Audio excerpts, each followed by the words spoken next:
Hey guys, what's up? It's me, Thomas. Today we are here with Pokémon Tempest, episode 9, from Birdkeeper Toby. Yeah, I know, it's been over 6 months since I did this series, but, well, don't have a lot left, so I figured, why not? It's been a while since we've been here. It's the Solympian region, so, shall we? Be sure to like, subscribe for more. Hope you enjoy. Let's go. It's gonna feel weird to be back after a while.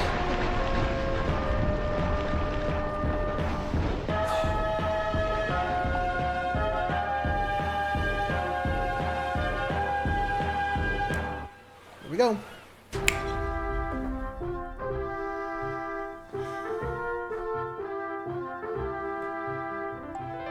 Shall we?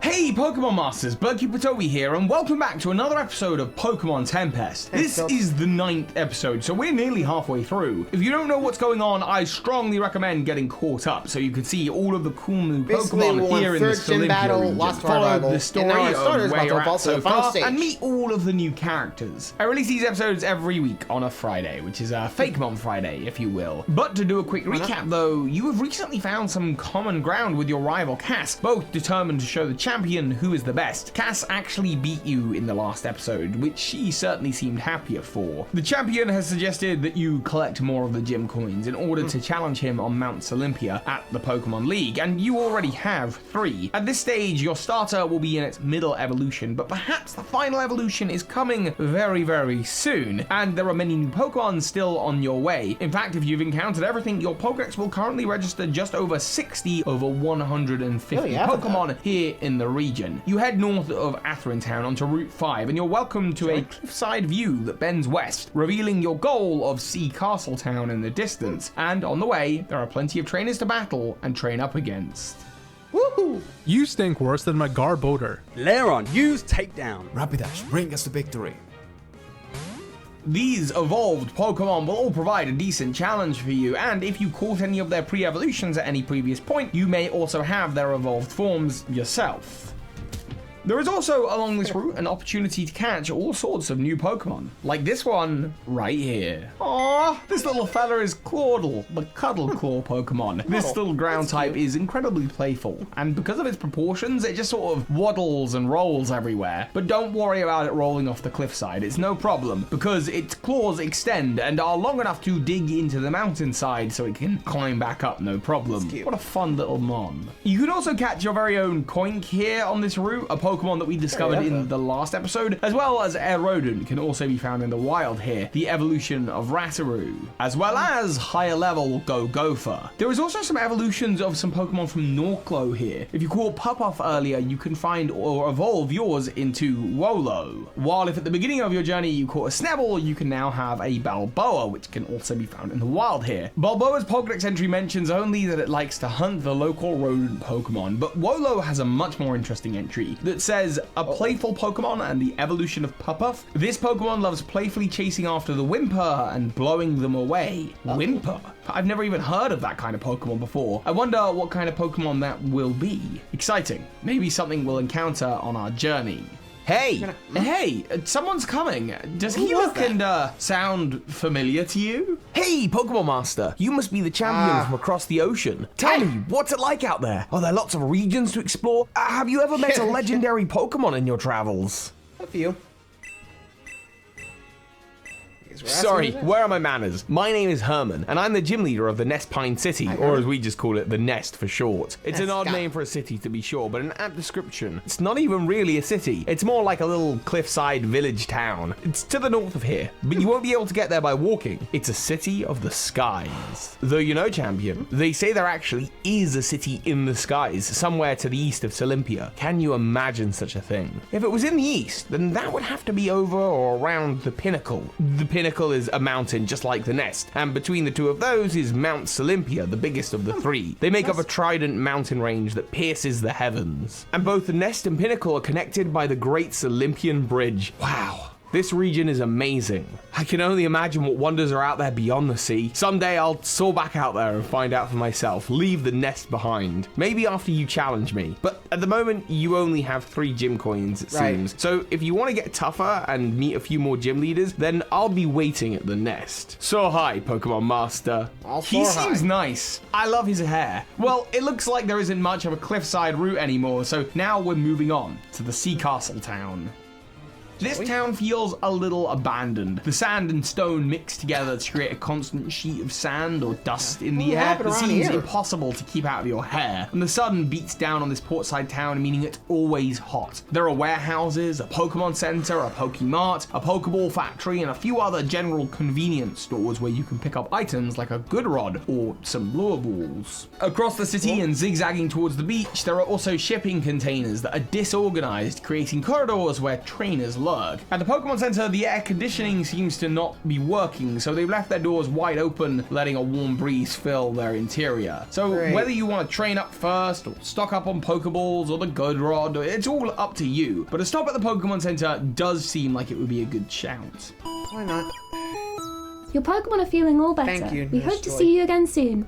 Thank you. Well, Mello, this is it. This has to be the perfect place to build Snoozeland. Still? Oh gosh, the midday sun makes me so sleepy. We can build Snoozeland later. Why don't we go sunbathe for a bit? I hear you, Mello, but stay with me here. We set up a few hotels on the beachfront, turn these shipping containers into sleeping pods, and we could be rich. Real respected members of Team Snooze. Hang on, you said that about the last 3 port towns. Yeah, but none of them had a beach like this one.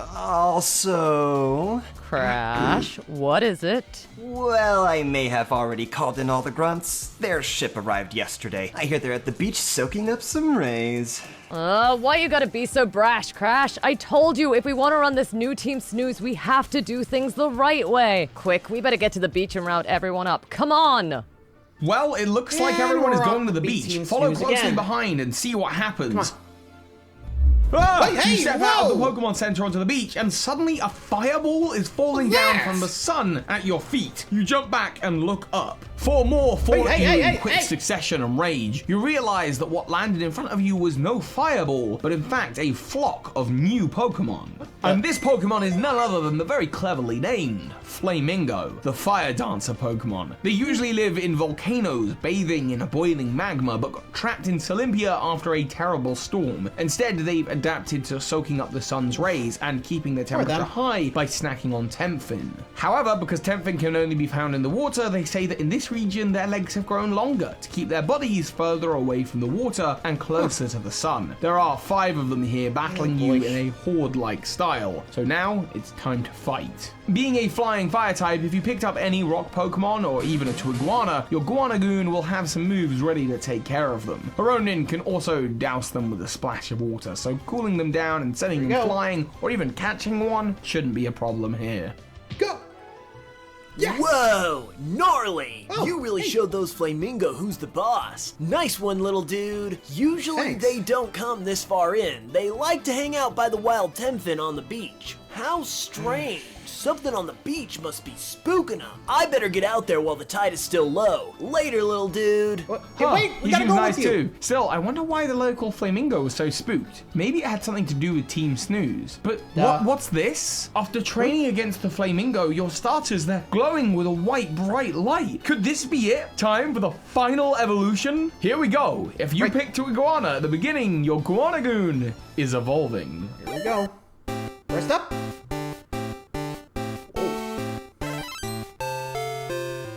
What do you got, Toby?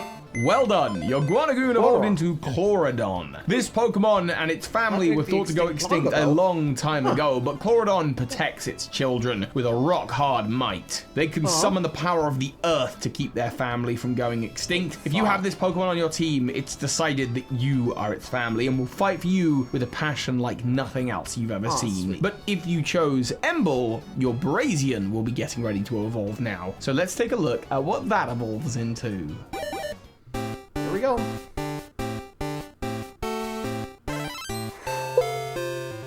Blazing Minotaur. Hello. Amazing. Your Brazian has evolved into Minotaur. The ground it used to use to cool itself down has turned so hot it's boiled into a scorching tar that it can use to hurl at opponents. It's said that in olden times, this Pokemon would use its tar to create structures and mazes and then charge through the walls it created to startle those lost within. This Pokemon carries an ancient fire that burns for you, trainer. With this Pokemon training with you, you'll be absolutely unstoppable. Finally though, if you chose Kingfisher as your starter, then your Haronin is about to evolve.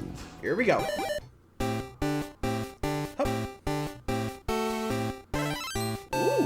That's cool. What do you got? Congratulations! Washido. Your Haronin has just evolved into Washido. This sword master dances with water, controlling it, slicing through it, and trapping opponents within a flurry of its beak, feathers, talons, and the sea. With so many tools in its arsenal, it's truly a reliable Pokemon. Hey, it's got the if you Keyblade have this ability. Pokemon on your team, you'll surely win any battle. Congratulations, champion. Your starter is fully evolved. Though, just because your starters have evolved doesn't mean you're worthy of the title of Champion of Solympia just yet. You only have 3 gym coins, and the difference between a level 32 Pokemon and a level 100 Pokemon is huge. Heck, you've not even met half of the Pokemon that Solympia has to offer yet, and while your team is heading in the right direction, you still have a way to go, including with your 4th gym coin, and stopping whatever Team Snooze is up to on the beach. Again. Next time on Pokemon Tempest. Well, that's the end of episode 9, which, gotta say, was pretty hectic. 13 Snooze is at it again, which, god dang it.